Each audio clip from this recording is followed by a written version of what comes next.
reconciling and working together.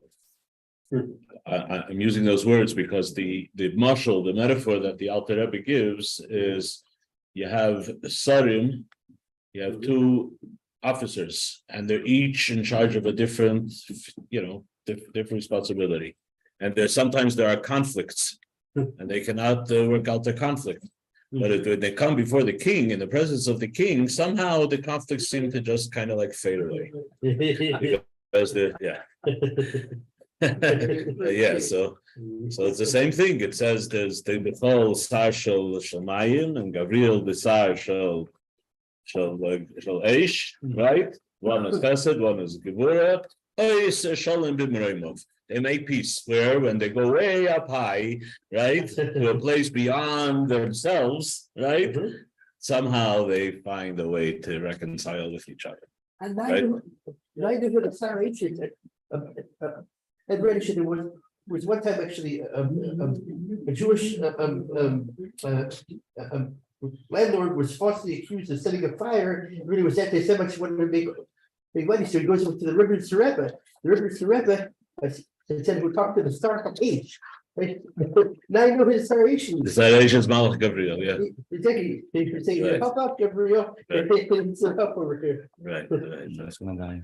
So this is what Shalom is. Shalom, yeah.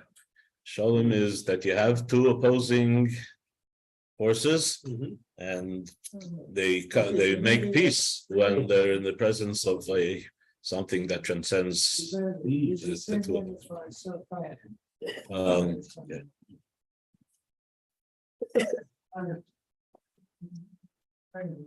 So there's something that maybe you don't know about me, but I happen to be a Baal Tefillah. I don't like to say I'm a chazan, because a chazan is a performer. A Baal Tefillah, someone who davens with a pleasant voice, and his job is to be the shliach tzibur. He's there to lead the congregation. He's actually a shliach. He's like a representative of the congregation. So I like to think of myself as a shliach tzibur, a Baal Tefillah, for especially Rosh Hashanah and Yom Kippur. Now, when it comes to Rosh Hashanah and Yom Kippur, it's next week. It's no. Oh, something Seitzei. No. good morning, please. Yeah. That's in the month now. We're starting now the new semester. We're starting the new semester. We're going to get off on a good start. Okay. So want to run at me. I just show up hopefully and do what I'm supposed to. Okay, I'll find out. Thank you. No problem. Wow, was great. Thank you very much. Yes. So when it comes to Rosh Hashanah and Yom Kippur, so Rosh Hashanah and Yom Kippur has somewhat of a different, unique. This is for what? For my class? For my stress. Or to throw up somebody who's falling asleep. Also for stress. Yeah. Stressless class.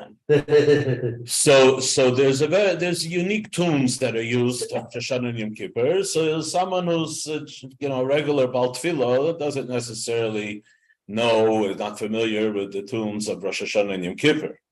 But ever since I'm a child, a very young child, I was always fascinated with the Baal Tefillah on these days, the Yom Neiroyim, the days of Rosh Hashanah, Yom Kippur. I was fascinated. Now, I was a typical child. I would come to shul, run around like children do, right?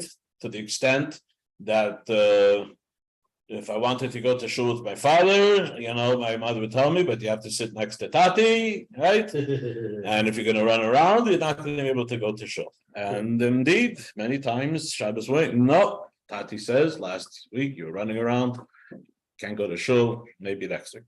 Anyway, Rosh Hashanah, Yom Kippur, I used to stand by the chazan, by the Baal Tefillah, and I was literally fascinated. So I absorbed the tunes that are used to what's called the Nusach. There's a special Nusach for Rosh Hashanah and Yom Kippur. And I somehow I absorbed them. And ever since I've moved here to Pittsburgh, even before I got married, even I would lead the services on Rosh Hashanah and Yom Kippur, different parts of the services, not necessarily everything. Okay. Whatever. Somehow it was, to me, I don't know why, but it was something that was I liked. I think the drama, because Ashkenazic Judaism has a lot less drama than Sephardi Judaism. I don't know if you noticed.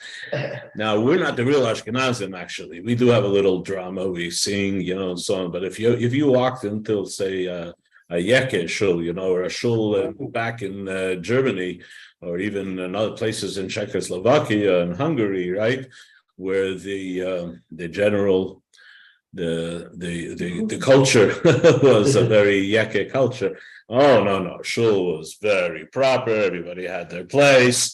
I don't think there was too much singing going on, right? When it came to Simchas Torah, there was a very formal procedure of giving the honors, to who should hold and who should get to dance and who doesn't get to dance, whatever. Yeah, I mean, that's why I read actually that's why you had as a reaction, even though Martin Buber and also French lived in like Germany or Austria. Right. So they were very the Hasidim, and when they discovered how the Hasidim are doing it, they got very it was very attractive to them. They were going the opposite direction, right. like the Yekis. Okay, so yeah. So anyway, so Rosh Hashanah Yom Kippur, especially when it comes to the point in the davening where everybody bows down, you get on your knees and you bow down. Very dramatic moment. So I remember as a kid, it was a very whatever. I was very taken by that. The blowing of the shofar and the kodim when you fall. Rabbi Pfeffer was Baltikaya back then? Rabbi Pfeffer was a Baltikaya. Wow. We had different Balei Tefillah. We had the Ephraim Rosenbaum Olav Hashalom. We had the Hatzvi-Bais Olav Hashalom. Binyamin Eda, if I remember, davened sometimes. Rabbi Maized, Shalom Pesach would daven some of them. I could still today, when I am leading the Musaf on Rosh Hashanah, there are parts why it's the way Rabbi Hatzvi-Bais would say it is ringing in my ears, and I'm repeating exactly how it's registered in my head. Right? Anyway. Part of the davening of Rosh Hashanah and Yom Kippur, especially in the repetition of the Chazan, the Shemona Esrei is basically, the Shemona Esrei is a set nusach. It was established in the times of the second Beis Hamikdash, hasn't changed. There are slight variations, but basically the davening is pretty much the same. And like I said, that's set. But then, by the repetition of the Chazan or the Baal Tefillah, so there's a lot that's inserted into the davening. These are called piyutim. I don't know what piyutim are in English, but there's whatever. The piyutim were over time. They were developed and written. I'm saying many, but probably most for the times of the Rishonim, right? And they became very much part of the tradition. It wasn't early enough when these things evolved that the Sephardim and the Ashkenazim share their piyutim. Their piyutim are very different. There's a very few that are actually the same. Even when it comes to slichos, their slichos is very different than our slichos.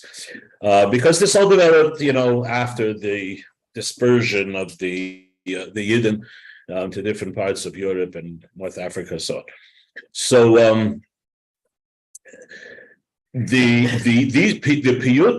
piyutim are very difficult to read and understand because they're written in very poetic language, very poetic. And I'm saying really personally for myself, I struggle just understanding the piyutim, right? So like Tehillim also was not easy. Chumash, Baruch Hashem. I was brought up and I could read Chumash and I know what the Chumash is like. I read sometimes Psukim in Tehillim and I have to stop and have to think and, okay, I think this is what Abu Melech is saying, right? Mm-hmm. And then I sometimes will go check, the English Tehillim. The piyutim are also very, very difficult. I mean, lahavdil. I know we did Macbeth when I was in 8th grade, and I can tell you, if not for the what they call them, the cheat sheets or whatever, those whatever. I had no idea. I would read those, but like, yeah, it's the lahavdil, right? But it's not language that you could just read and then actually understand what Shakespeare was trying to say. Anyway, so again, I'll repeat lahavdil, but in the piyutim, which are based on holiness and the Ruach HaKodesh, in the times of the Rishonim, they still had the Ruach HaKodesh, and they're very holy words. There's no question about it. Now, most of the time, and unfortunately, this might be maybe something that was a fault in my education, but when it came to davening, we were encouraged very much to know what we're saying, right? We had classes, the teacher would whatever, we would go through the davening and translate the davening. But when it comes to the piyutim, right, it was always a challenge, especially as a child, and even later, as I got older, to say the piyutim and know what the piyutim are actually saying.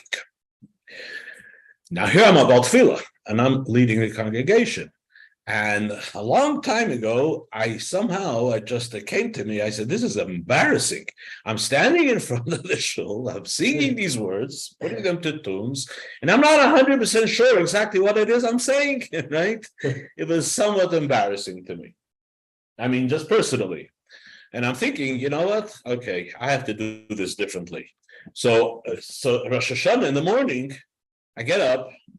Before I go to shul, I take an English machzor and I read the piyutim in English, right? Pashut, simply, so I should know, what is it that we're singing? What are we saying, right?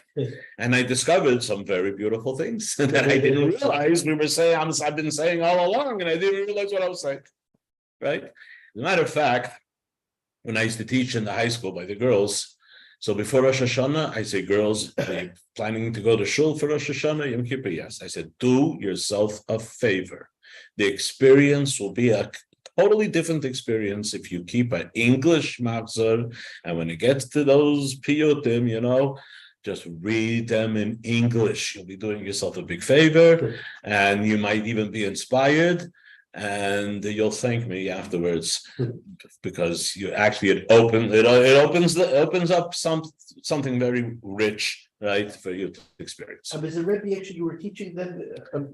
No. I was giving him a little talk before Rosh Hashanah. So I was saying, like, maybe the last class or something. Girls, by the way, Rosh Hashanah is coming, and I want you to have. I'm going to give you some advice to enhance your experience in shul on Rosh Hashanah and Yom Kippur. Okay, and it's very simple. Just read the machzor in English. It's the language we're familiar with. You should be familiar with what it is that's being sung or what's being said. And you have a dictionary if you run into any trouble. For the English, yeah, some of the English is a little hard. Yeah, that's true. But you get it. I think it definitely works better than the original. Okay, so I came across in the Yom Kippur davening one of the things that we sing, right? And it's just very, I find it to be very moving, very inspirational. It's repeated both in the Shachris, in the Baal Tefillah's repetition, and also Musaf, shorter version in Shachris, a longer version in Musaf, okay? Now, another thing that maybe you don't know about me is I like to dabble in things that are outside of the realm of actual Talmud study and so on, right? And sometimes I'll listen, to different very smart people, right? And interviews, with usually about some scientific topic or whatever, right? And very often, the question that's posed, do you believe in God? Like the interviewer, it's just like towards the end of the interview, he's got to, say something. And often I hear very, very brilliant people answer, to me, not a very intelligent answer. Okay. Everything they said up to that, whatever, very intelligent. Okay. And I'm talking about people that I actually respect in a way, because people who are just so totally full of themselves, I just can't listen to them. Okay. I don't want to hear what they have to say. So you have some really smart people, and some one of them is actually Jewish even, but whatever. I just don't like his approach. He's very arrogant, very arrogant. Oh, I think I know your. Yeah, I think I know. Lawrence, something. Yeah. Anyway, I just don't like listening to him. You know what I mean? Because he just comes across very arrogant. But many of them come across very, very, humble and whatever. And they don't sound like as if they know everything. They say, well, we think, and they say, we think that perhaps, and that this might be this, and that might be that, right? Okay. We think there may be multiple universes instead of the guy who says there are multiple universes. Okay. So when the question comes up, very often the same answer. Well, perhaps, okay, humble guy, perhaps, but certainly not a personal God. Okay. And then I'm looking and I'm thinking, I'm saying, okay, that was really a cheap and not a very intelligent answer. If you want to be honest, just say, well, no, I don't. Because if you say that, if you're going to start to exactly design the kind of God that you're going to believe in, well, then that's not God. That's your design, right? So you say, well, listen, there might be something that exists out there, right? Some force, right? Mhm. And that all fits into the general, the outline of scientific thinking, but they're not going to go beyond the scientific. But I'm thinking, I said, but if you really want to answer the question honestly, and you want to enter, and at least you're entertaining the idea that, then you don't get to say what kind of God it is. As a matter of fact, it makes more sense that it is a personal God. Right? Because if there's a God, right? Well, you would think that he would want to have some kind of a relationship with the people that he created. Do you believe that he created people? Do you believe that people have a consciousness? Do you believe that the consciousness of this people is pretty much something you could describe? It fits into an image. There's an actual image to these things called human beings. They have, like we learned in Chassidus, they have Chabad, they have Midas, and they have convictions, etc., right? It says the battery's running low, but it's anyway. So I'm thinking, it's not only like, why not? If God chooses to somehow present himself in the image of a very personal God, right, with love and also some level of sternness, whatever it may be, right, all fitting into the image of a human being, right? Why not? It would make more sense that he would be like that, because this way we can have an actual relationship with him. Okay. So why am I mentioning all of this? Because one of these piyutim that I'm going to read for you in English, if you don't mind, okay, makes an amazing point. You see, when God created the world, he created elements of the very pure and the majestic, right? That's the world, the more spiritual, the more refined worlds, right? The world of Atzilus, even Bria, Yetzirah, as we learned in what's it called, in Chassidus, right? But then there's our world, right? Not very majestic place. It's a pretty crummy place, right? And the people that he created in that world are very flawed, very, very flawed people, okay? Very not perfect. So you get to say, well, 1 second. So God was able to create such a majestic world of these malachim, right? So was this like an afterthought? Okay, maybe we'll make people too, but that's not the real thing. The real thing are these beautiful, this grandeur of the malachim, etc., etc. And what we discover is actually no. That's the world that God truly desires. The very imperfect and the very flawed world. Okay. It's kind of neat. So let me read for you. Okay, so here you have in the Shachas. It's called Asher Oimetz Tehilasecha. Okay, it goes phrase. One describes the majestic worlds of the angels, right, and the supernal beings, and then the other describes the mortal human being. But each one starts with a thing. It said, Asher Oimetz Tehilasecha, your mighty praise is proclaimed by heavenly angels, by celestial beings who flash like lightning, by angelic bands of lofty stature, by supernal beings of still, soft voices. The affirmation of your sanctity is in their mouths. Your holiness is whatever comes out from them. That's stanza. Oh, the response to that. Yet you desire praise from the powerful throngs of Israel who arranged their pleas before you.